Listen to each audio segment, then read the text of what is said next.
Rani fi water chen mi ama lege haiduna paisa di pisin kiba kuirabani. Mamang sehigi November last week adaidani. Hapta mok leraga purake haibaduda paisa dusu adum pulapi kibani. Adubu aina kiba hapta dodi hindura aga.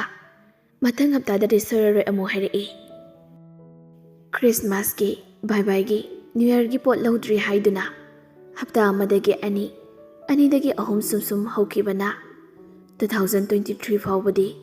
Hoi mai kariso haidaba sidadi. Pakatna phi lauriba inama dugi. Mayumga khara nakna boy lapna boy tawbi. Ise duda message thazalubani. Inama do fi karam kanda purakani haigi amukta hangbiyo che haina. Adubu ise duna halakpa message ado urubadai.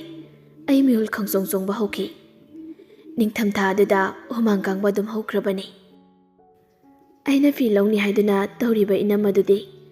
Magi nupa kangandabi migi sel mayam soksilambay. Magi nupaga khatnaduna mapam sakhiba hapta musure hirakpani. Aisu isi edugi waduda pakatuna laroidro hanglubadasu. Khangde macha ma yawbaso natabanina kaina doba male. Mana soksiliba seladu angang nati. Karida sizinay no haibaso amata khangde. Hairakpadadi amuke hena lawaida mihul hunkre. Mapam sukhangda number su laita. Upay amata laitaba duda. Itomta kaidawdoino khangdabadai. Matha samandana J. Elista message amu thazilbani. J. Elis, ay matha yam sar. Kamay tawdoino? J. Elis na. Una thawraba. Aina sariba matha sigi maram siga. Mana hanga iba wahang siga pora contrast. Sargarga patanga ketna bagum. Pungket ketnari. Aina. Karina tawrisina. Nangi wakhaldo yam thina unare ko. J. Elis na. Maramdi haidana. Ko hairo. Kaigino. Aina mo. Aida. Akoy je sum imanabi ama February da luhongdo laiba. Ada Rani Phi Border Chenbi amay ningbay akoy makangandabida lona laidogi paisa pisiluri. Aduga phi yoli nupido maina baga khatnarena mapamda chatkri. J. Elis na. Aina. Kamay tawdoino? Matha yam sai ay. J. Elis na. Puro. Sibu kamay na tawdoino haiba? Paisa pisiluraba haise? Hoi. Kaya pisaliba? Ay kini. J. Elis na. Pare. Ahanda na ningdabay ni. 6K da pangmudubo. Ha. Asing bayrane. Border loy na sienbudubo 6K da oibrane. J. Elis na. Hoi mi. Hingene helabada 500 kumba haplaga dum pangbani. Sutani. Ay kya haisi. Pida 6K do haironi. Panik to. Akit asungni. Adugi 2K muk hairo. Ay kya do yadabro. J. Elis na. Sutani. Aina haisisu. Aina. Aya. Adudi kamay dawdui ba? Ay di am kapningi. J. Elis na mo. Hana nangbo nay mamaga tanaw yadro ba? Aina. Kona nagsilalaga laysi harini. Aduiso haida hijilluradine. Kay kandabda amura anira inbaybo. Aduda lising mga turug namsilaga thamido. Pamudra na haini. Bodar sendabi hanay singdo ilu na chayraktoini. J. Elis na. Chap manay dudi. Mama kuding maki kadarni ne. Aina. Ay ko. Ay ko na. Ay sa isudadi ne. Sumay na sung tawray. Layo hayri kay lady. Paisa lay trabudi. Khangdi ko. J. Elis na. Adudi. Nangi sugar kakama tidayari ne. Aina. Sugar kakanati. Sugar pupungay ni. J. Elis na. Ay sumtaw fong kangda. Ay ko'y mamada hairabaso ing pumpumbirani kizay. J. Handa among message thazali. J. Handa. ꯑꯩ ꯄꯩꯁꯥ ꯂꯩꯇꯤꯌꯦ, ꯇꯣꯂꯣꯞ ꯐꯪꯗ꯭ꯔꯤꯀꯣ꯫ ꯇꯥꯡ 10 ꯐꯥꯎꯕꯒꯤ ꯃꯅꯨꯡꯗ ꯃꯥꯒꯤ ꯇꯣꯂꯣꯞ ꯐꯪꯉꯦ ꯍꯥꯏꯕ ꯆꯤꯟꯐꯥ ꯄꯨꯕꯩ ꯈꯔ ꯄꯦꯠꯁꯤꯟꯅ ꯈꯔ ꯇꯧꯁꯤꯟꯅ ꯗ꯭ꯔꯦꯁ ꯈꯔ ꯂꯩꯍꯟ ꯄꯩꯁꯥ ꯈꯔ ꯂꯧꯊꯣꯛꯏ꯫ ꯑꯗꯨꯝ ꯇꯧꯕꯩ ꯑꯩꯒꯤ ꯃꯒꯨꯜ ꯆꯞ ꯆꯥꯅ ꯈꯪꯕꯩꯅꯤ꯫ ꯆꯦ ꯀꯧꯕꯗ ꯉꯥꯏꯔꯤ, ꯄꯩꯁꯥ ꯂꯩꯇ꯭ꯔꯤ, ꯇꯣꯂꯣꯞ ꯐꯪꯗ꯭ꯔꯤꯅ ꯃꯥꯅ ꯍꯟꯅ ꯋꯥ ꯃꯥꯡꯌꯥꯜꯂꯛꯏ꯫ ꯑꯩꯅ ꯑꯃꯨꯛ ꯀꯩꯅꯣꯕ ꯍꯥ? ꯆꯦ ꯀꯥꯏꯅ ꯀꯧꯕꯁꯦ ꯌꯥꯗ꯭ꯔꯣ? ꯄꯩꯁꯥ ꯂꯩꯇꯦ, ꯇꯣꯂꯣꯞ ꯐꯪꯗꯦ ꯀꯥꯏꯗꯤ ꯀꯩꯅꯣ? ꯆꯦ ꯍꯟꯅ ꯄꯩꯁꯥ ꯅꯤꯔꯛꯄꯩ ꯇꯥꯏꯃꯤꯡꯁꯦ ꯆꯤꯟꯐꯥ ꯄꯨꯔꯕ ꯑꯗꯨꯏꯅꯦ꯫ ꯑꯗꯨꯗꯤ ꯃꯦꯁꯦꯁꯀꯥꯁꯦ ꯁꯨꯡꯊꯥ ꯍꯦꯛ ꯊꯥꯕꯤꯔꯛꯑꯣꯏ, ꯁꯨꯡꯀꯧꯁꯨ ꯀꯧꯕꯤꯔꯛꯑꯣꯏ ꯌꯦꯡꯉꯨ꯫ ꯆꯦ ꯍꯟꯅ ꯐꯔꯦ ꯉꯥꯏꯍꯥꯛ ꯂꯩꯔꯒ ꯑꯃꯨꯛ ꯄꯦꯔ ꯊꯣꯛꯂꯛꯀꯅꯨ, ꯊꯥ 1 2ꯗꯤꯅꯦ ꯀꯧꯔꯛꯇꯕ ꯉꯝꯕ ꯑꯣꯏꯌꯨꯀꯣ꯫ ꯑꯩ ꯃꯥꯒꯤ ꯃꯦꯁꯦꯁꯀꯗꯣ ꯄꯥꯔꯍꯟꯗꯕꯤꯒ ꯊꯝꯕꯅꯤ, ꯁꯥꯎꯔꯦ ꯀꯥꯏꯗꯣ ꯎꯠꯄ ꯑꯣꯏꯅ꯫ ꯑꯗꯨꯒ ꯆꯦꯇꯣꯟꯗ ꯑꯃꯨꯛ ꯃꯦꯁꯦꯁ ꯊꯥꯖꯤꯜꯂꯤ꯫ ꯃꯥꯗꯤ ꯕꯖꯥꯔꯗ ꯐꯤ ꯐꯅꯦꯛ ꯕ꯭ꯂꯥꯎꯁꯀꯤ ꯗꯨꯀꯥꯟ ꯐꯝꯕꯅꯤ꯫ ꯃꯉꯣꯟꯗ ꯍꯥꯏꯕꯁꯦ ꯆꯩꯔꯛꯀꯅꯤ ꯍꯥꯏꯕꯨꯗꯤ ꯑꯗꯨꯝ ꯈꯪꯉꯤ, ꯑꯗꯨꯏꯁꯨ ꯎꯄꯥꯏ ꯂꯩꯇꯦ꯫ ꯑꯩ ꯃꯊꯥ ꯁꯥꯕ ꯍꯦꯟꯃꯟꯕꯩ ꯑꯗꯨꯝ ꯊꯥꯖꯤꯜꯂꯤ꯫ ꯆꯦꯇꯣꯟꯅ ꯗꯨꯀꯥꯟꯅꯒ ꯄꯣꯠ ꯁꯤꯠꯇ꯭ꯔꯀꯥꯟꯁꯤꯗ ꯑꯃꯨꯛ ꯄꯦꯔ ꯊꯣꯛꯂꯛꯏꯁꯤꯅ ꯀꯩꯗꯧꯔꯦ? ꯅꯪꯅ ꯍꯥꯏꯕ ꯐꯅꯦꯛ ꯃꯆꯨꯗꯣ ꯃꯥꯟꯅꯕ ꯈꯔ ꯄꯨꯔꯛꯏ, ꯄꯥꯝꯂꯗꯤ ꯍꯣꯔꯦꯟ ꯉꯥꯏꯍꯥꯛ ꯊꯣꯛꯂꯣ ꯑꯗꯨꯒ ꯌꯦꯡꯉꯨ ꯂꯥꯎ꯫ ꯑꯩꯅ ꯑꯃꯨꯛ ꯐꯅꯦꯛꯀ ꯂꯥꯏꯔꯤ, ꯕꯔꯕꯦꯠ ꯑꯣꯏꯔꯦ, ꯑꯩ ꯃꯤꯅ ꯂꯥꯏꯅ ꯁꯥꯟꯅꯈ꯭ꯔꯦ꯫ ꯆꯦꯇꯣꯟꯅ ꯔꯥꯅꯤ ꯐꯤ ꯕꯣꯔꯗꯔ ꯆꯦꯟꯕꯤ ꯑꯃ ꯂꯧꯕꯩ ꯄꯩꯁꯥ ꯄꯤꯁꯤꯜꯂꯨꯔꯦ, ꯅꯨꯄꯤꯗꯣ ꯋꯥꯒ ꯈꯟꯅꯔꯦꯅ ꯃꯄꯥꯝꯗ ꯆꯠꯈ꯭ꯔꯦ꯫ ꯑꯗꯨꯒ ꯆꯦꯇꯣꯟꯅ ꯀꯜꯂꯛꯇꯨꯝ ꯄꯦꯜꯂꯤ, ꯑꯩꯅ ꯌꯣꯟꯅ ꯑꯩꯉꯣꯟꯗꯩ ꯂꯧꯒꯦꯗꯤ ꯂꯩꯇꯗꯅ ꯃꯤꯉꯣꯟꯗ ꯌꯥꯝ ꯂꯧꯅꯤꯡꯒꯣꯕ꯫ ꯑꯩꯅ ꯑꯃꯨꯛ ꯅꯪꯗꯩ ꯂꯧꯔꯗꯤ ꯑꯩꯈꯣꯏ ꯃꯥꯁꯨ ꯈꯪꯂꯣꯏꯗ꯭ꯔꯣ? ꯃꯥ ꯈꯪꯂꯗꯤ ꯕꯣꯔꯗꯔ ꯆꯦꯟꯕ ꯄꯥꯝꯗꯦ, ꯆꯦꯟꯗꯕꯤ ꯂꯧ ꯍꯥꯏꯔꯣꯏꯗ꯭ꯔꯣ? ꯑꯗꯨꯏꯅꯦ꯫ ꯆꯦꯇꯣꯟꯅ ꯃꯥꯆꯧꯕꯤꯁꯨ ꯈꯪꯗꯕ꯭ꯔꯣ ꯍꯥꯏꯁꯦ ꯅꯪꯒꯤꯁꯦ? ꯍꯣꯏ꯫ ꯆꯦꯇꯣꯟꯅ ꯍꯨꯔꯥꯟ ꯅꯂꯥꯒꯤ ꯊꯕꯛꯇꯣ ꯌꯥꯝ ꯇꯧꯅꯤꯡꯒꯣꯕ? ꯐꯔꯦꯗꯅ ꯍꯧꯖꯤꯛꯇꯤ, ꯕꯣꯔꯗꯔꯒꯤ ꯂꯩꯗꯣ ꯆꯠꯅꯔꯛꯄ ꯆꯠꯅꯔꯛꯇꯕ ꯌꯥꯝꯅ ꯂꯩꯕꯅꯤ꯫ ꯑꯅꯧꯕ ꯊꯣꯛꯂꯛꯏ ꯈꯨꯗꯤꯡꯒꯤ ꯑꯩꯈꯣꯏꯅ ꯑꯗꯨꯝ ꯂꯩꯕꯁꯨ ꯉꯝꯕ ꯅꯠꯇꯕ꯫ ꯕꯣꯔꯗꯔ ꯆꯠꯇꯕꯤ ꯃꯄꯥꯟ ꯆꯝꯅ ꯑꯣꯏꯕꯁꯤꯗꯤꯅꯦ ꯑꯗꯨꯝ ꯂꯣꯡ ꯂꯥꯁꯇꯤꯡ ꯑꯣꯏꯔꯗꯧꯅꯤ꯫ ꯇꯔꯨ ꯇꯅꯥꯟꯅꯕꯨ ꯏꯜꯂꯗꯤ ꯑꯗꯨꯝ ꯐꯖꯕꯅꯤ꯫ ꯍꯟꯖꯤꯟ ꯍꯥꯏꯔꯕꯃꯛꯇꯗ ꯕꯣꯔꯗꯔ ꯆꯦꯟꯕꯤ ꯌꯥꯝ ꯄꯥꯝꯈꯣꯗꯅ, ꯑꯅꯝ ꯌꯥꯝ ꯀꯜꯂꯦꯕ꯫ ꯐꯔꯦꯅꯦ ꯍꯧꯖꯤꯛꯇꯤ꯫ ꯑꯩꯅ ꯑꯃꯨꯛ ꯑꯩꯒꯤꯁꯦ ꯆꯩꯔꯣꯅ ꯃꯦꯁꯦꯁ ꯊꯥꯔꯛꯄ ꯅꯠꯇꯤꯌꯦ, ꯃꯊꯥ ꯁꯥꯔꯤꯁꯦ ꯐꯅꯕ ꯎꯄꯥꯏ ꯊꯤꯔꯛꯑꯣꯅꯦ, ꯈꯪꯉꯕ? ꯆꯦꯇꯣꯟꯅ ꯂꯨꯄꯥ ꯀꯌꯥꯗꯤ ꯄꯤꯔꯨꯔꯕꯅ? 8K ꯅꯤ꯫ ꯆꯦꯇꯣꯟꯅ ꯑꯃꯨꯛ ꯏꯃꯥꯏꯕꯦꯝꯃ, ꯑꯩꯉꯣꯟꯗꯒꯤ ꯂꯧꯕꯗꯅ ꯃꯍꯨꯠꯇꯩꯐꯥꯎ ꯇꯥꯔ ꯂꯧꯕ, ꯑꯗꯨꯒ ꯃꯤꯉꯣꯟꯗꯅ ꯍꯦꯟꯖꯤꯟꯅꯒ ꯄꯤꯔꯤꯅꯤꯅꯦ꯫ ꯍꯥꯠꯀꯦ ꯂꯩꯔꯝꯃꯨ ꯅꯪ, ꯅꯃꯥ ꯇꯥꯛꯊꯣꯛꯑꯒ ꯐꯨꯍꯟꯒꯦꯕ ꯅꯪ꯫ ꯑꯩꯅ ꯑꯃꯨꯛ ꯅꯊꯧꯒ ꯂꯩꯖꯗ꯭ꯔꯣ? ꯅꯪ ꯗꯨꯀꯥꯟ ꯐꯝꯂꯤꯗꯣ ꯆꯨꯝꯅ ꯑꯗꯨꯝ ꯐꯝꯒꯦꯗꯤ ꯂꯩꯇꯗꯅ ꯑꯩꯉꯣꯟꯗ ꯃꯦꯁꯦꯁ ꯊꯥꯔꯛꯑꯒ ꯈꯟꯅꯕ ꯍꯧꯔꯤꯁꯦ? ꯃꯥꯅ ꯁꯨꯝ ꯆꯩꯔꯛꯇꯧꯔꯦ ꯈꯟꯕꯗꯩ ꯑꯩꯅ ꯍꯦꯟꯅ ꯈꯠꯅꯕ ꯍꯧꯖꯤꯜꯂꯤ꯫ ꯀꯧꯅꯗꯕꯤ ꯇꯨꯃꯤꯟꯅ ꯂꯩꯒꯦ ꯇꯧꯅꯤ, ꯑꯗꯨꯕꯨ ꯌꯥꯗꯦ, ꯃꯈꯥ ꯁꯨꯝ ꯆꯠꯊꯔꯛꯏ꯫ ꯆꯦꯇꯣꯟꯅ ꯏꯁꯧꯒꯅꯦ ꯇꯧꯁꯤꯜꯂꯛꯁꯅꯨ, ꯌꯦꯡꯅꯤꯡꯗꯦꯀꯣ ꯌꯥꯝꯅ꯫ ꯆꯅꯤꯡ ꯇꯔꯨꯛꯀꯤ ꯑꯌꯨꯛ ꯅꯨꯡꯗꯥꯡ ꯁꯤꯟꯅꯕꯩ ꯈꯨꯗꯣꯝ ꯃꯆꯥ ꯑꯃ ꯀꯣꯜꯂꯝꯃꯁꯨ ꯈꯨꯠꯁꯥꯗꯨꯗ ꯀꯌꯥꯝ ꯐꯖꯅ ꯄꯤꯛꯇꯛ ꯔꯥꯁꯤ ꯂꯩꯅ ꯂꯩꯇꯦꯡꯂꯝꯅꯤ ꯌꯦꯡꯉꯣ꯫ ꯑꯩꯅ ꯌꯥꯔꯦ ꯇꯣ, ꯑꯩꯅ ꯇꯧꯔꯤ ꯊꯕꯛꯁꯦ ꯍꯧꯖꯤꯛꯇꯗ ꯔꯤꯒ꯭ꯔꯦꯠ ꯌꯥꯝ ꯆꯥꯔꯦ꯫ ꯌꯥꯔꯦ, ꯆꯥꯖꯧꯋꯣ ꯅꯇꯣꯝꯇ, ꯑꯍꯩ ꯑꯄꯥ ꯌꯥꯝ ꯁꯥꯏꯌꯦꯕ꯫ ꯑꯩꯅ ꯑꯠꯆꯥ꯫ ꯆꯦꯇꯣꯟꯅ ꯅꯨꯄꯤꯗꯣ ꯀꯩꯀꯩ ꯐꯤ ꯌꯣꯜꯂꯦ ꯍꯥꯏꯒꯦ? 1 ply ꯁꯨꯠ ꯌꯥꯎꯕ꯭ꯔꯣ?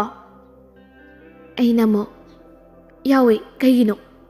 ꯆꯦꯇꯣꯟꯅ ꯃꯧꯗꯣ ꯂꯥꯛꯑꯗꯤ ꯄꯩꯁꯥꯗꯣ ꯍꯟꯗꯣ ꯍꯥꯏꯌꯨ, ꯌꯥꯗ꯭ꯔꯒꯅ ꯄꯩꯁꯥꯗꯣ ꯐ꯭ꯔꯤꯗ ꯃꯥꯡꯕꯩ ꯃꯍꯨꯠ ꯔꯥꯅꯤ ꯅꯠꯇ꯭ꯔꯁꯨꯅꯦ 1 ply ꯑꯣꯏꯅꯅꯦ ꯂꯧꯁꯤꯜꯂꯧ꯫ 1 ply ꯁꯤꯗꯤꯅꯦ ꯆꯠꯅꯕ ꯆꯠꯅꯗꯕ ꯍꯥꯏꯕ ꯑꯃ ꯂꯩꯔꯔꯣꯏꯗꯕꯅꯤ꯫ ꯁꯨꯠ ꯑꯣꯏꯔꯒꯅꯅꯦ 9 ꯂꯧꯍꯧ꯫ 1 ply ꯁꯨꯠꯇꯅꯦ 1,100-1,200ꯗ ꯌꯣꯜꯂꯕꯅꯤ, ꯑꯗꯨꯏꯁꯨ 1Kꯗ ꯂꯣꯏꯅ ꯁꯨꯍꯜꯂꯨ, ꯑꯗꯨ ꯉꯝꯗ꯭ꯔꯕ ꯅꯪ ꯁꯤꯖꯈꯣ꯫ ꯑꯩꯅ ꯑꯗꯨꯗꯤ ꯑꯔꯥꯏꯕꯅꯤ, ꯍꯜꯂꯛꯇꯧꯕ ꯃꯥꯟꯗ꯭ꯔꯦ, ꯅꯨꯄꯤꯗꯣ ꯃꯄꯥꯝꯁꯨ ꯈꯪꯍꯧꯗꯦ, ꯅꯝꯕꯔꯁꯨ ꯂꯩꯍꯧꯗꯦ, ꯑꯩ ꯄꯩꯁా ꯃꯥꯡꯗꯧꯔ ꯃꯥꯜꯂꯤ, ꯃꯥꯏ ꯇꯩꯅꯕ ꯀ꯭ꯔꯤꯝ ꯐꯥꯎ ꯂꯩꯗꯈꯩ ꯂꯣꯁꯟꯒꯤ ꯃꯍꯨꯠ ꯒꯦꯁꯂꯦꯟ ꯇꯩꯔꯒ ꯇꯨꯡꯁꯤꯟꯈꯤꯕ ꯄꯩꯁꯥꯅꯤ꯫ ꯆꯦꯇꯣꯅ, ꯁꯤꯖꯈꯣ, ꯅꯪ ꯌꯥꯝ ꯄꯪꯃꯟꯈ꯭ꯔꯦ꯫ ꯁꯣꯝꯗ ꯁ꯭ꯇꯦꯇꯁꯇ ꯄꯨꯛꯅꯤꯡ ꯀꯟꯅ ꯅꯨꯡꯁꯤꯔꯤꯉꯩ ꯑꯁꯤꯗ ꯚꯥꯃꯣꯜ ꯏꯕꯦꯝꯃ ꯁ꯭ꯋꯤꯇꯤ ꯍꯥꯏꯁꯤꯅ ꯀꯔꯣꯝꯗꯩꯅꯣ ꯈꯪꯗꯦ ꯑꯃꯨꯛ ꯄꯥꯏꯁꯤꯜꯂꯛꯑꯒ ꯃꯥꯒꯤ ꯐꯤ ꯑꯗꯨ ꯁꯠ ꯎꯠꯁꯤꯜꯂꯛꯄꯅꯤ꯫ ꯑꯗꯨꯗꯤ ꯑꯩ ꯑꯗꯨꯝ ꯀꯂꯦꯖꯥꯒ ꯃꯇꯠ ꯇꯠꯂꯦ꯫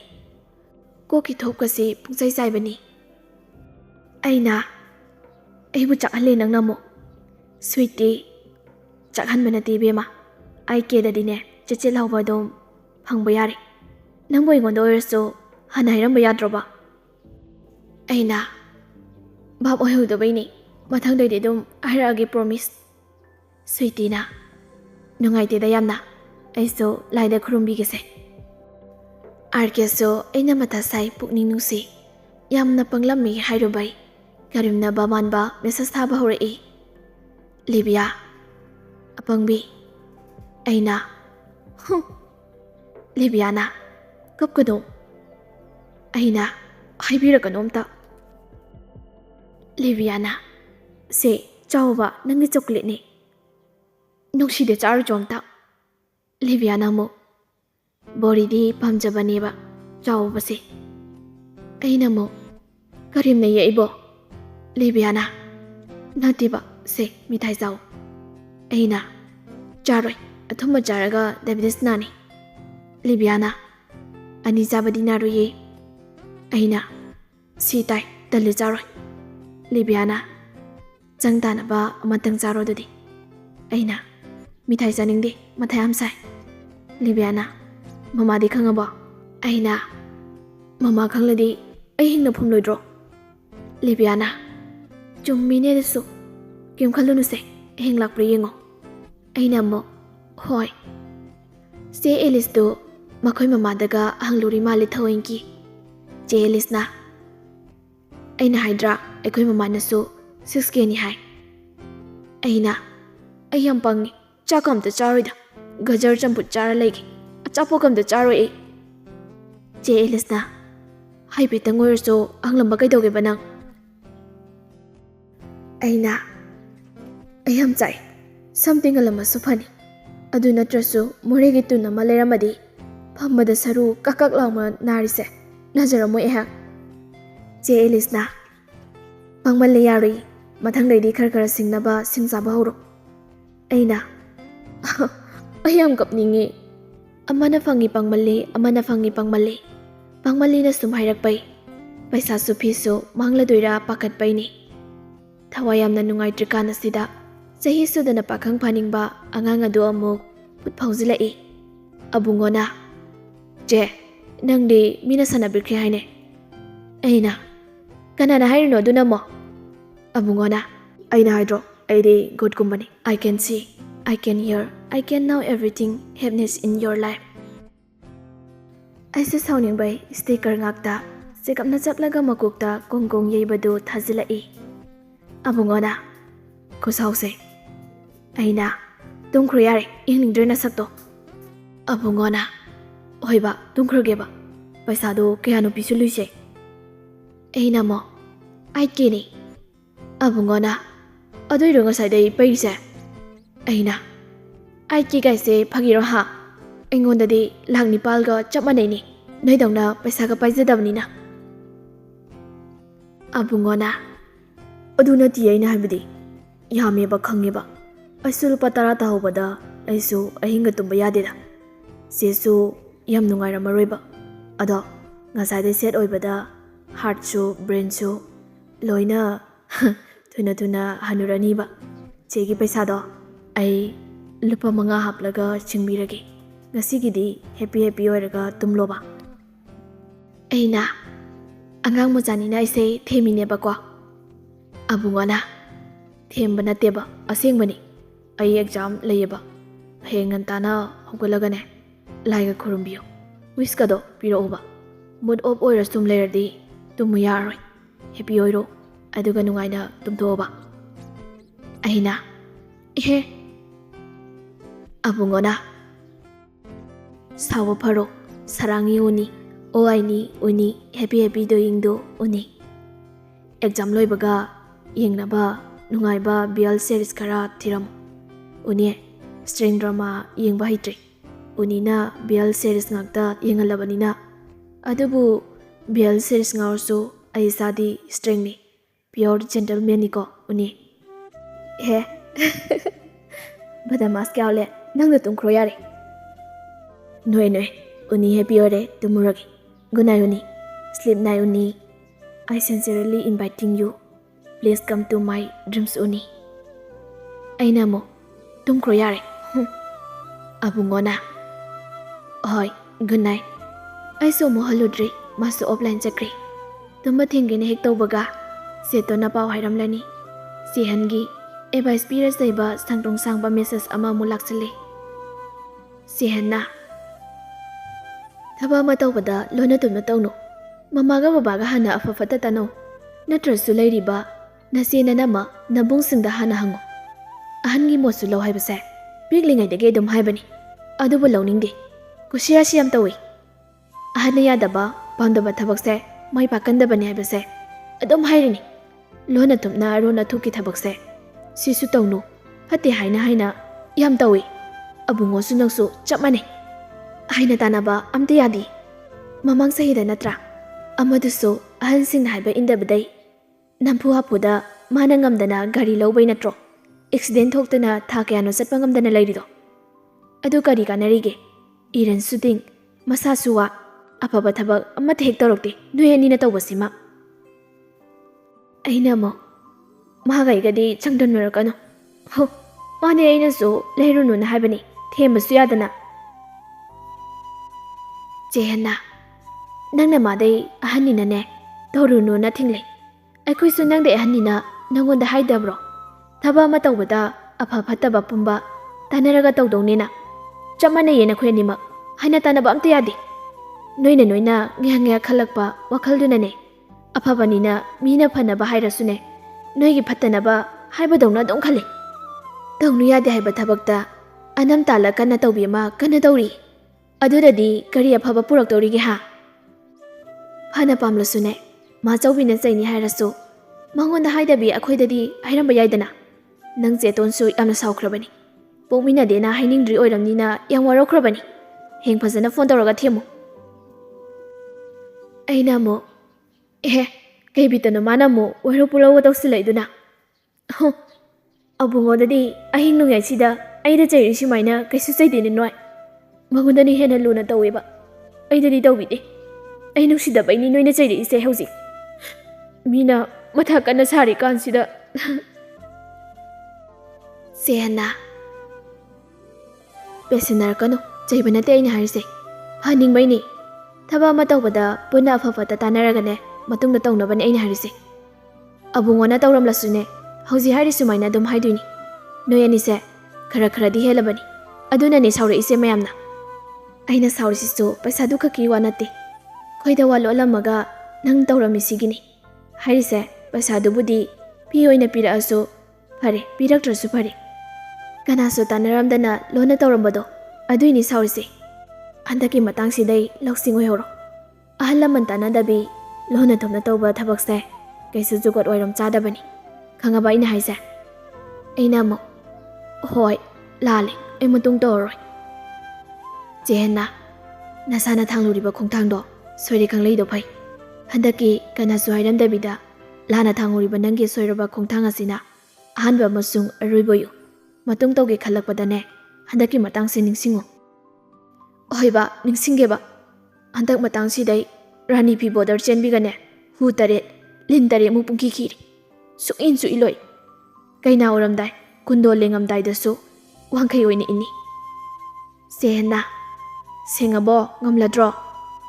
Aina haginega khanu suin he iloi haisini. Jehanna nasaktuga tumu yare thengi. Good night. Aina mo good night. Good night ti hairamduna tumage haina fana kana hotnabani. Adubu tumthawai badi pangna yaramde. Isase hokhibo mayam aduna wakalse ingthaba yade. Karigi lona thopna aina sigumba thaba ama tawruribano. Karigi ahana haiba iludabano. Aina khanba ngaktana chumni. Karigi khaluribano haiba. Wahang mayam sina ꯑꯍꯤꯡꯁꯤ ꯃꯇꯝꯅ ꯂꯥꯏ ꯑꯣꯟꯗꯨꯅ ꯑꯩꯕꯨ ꯃꯤꯀꯨꯞ ꯈꯨꯗꯤꯡ ꯇꯝꯅꯔꯛꯇꯨꯅ ꯎꯠꯄꯤꯔꯒ ꯇꯨꯝꯊꯕ ꯉꯝꯗ ꯏꯁꯥ ꯄꯨꯝꯕ ꯅꯤꯡꯉꯝꯗꯕꯅ ꯄꯤꯛ ꯊꯟꯗꯨꯅ ꯋꯥꯅ ꯂꯦꯟꯈꯤꯕꯅꯤ꯫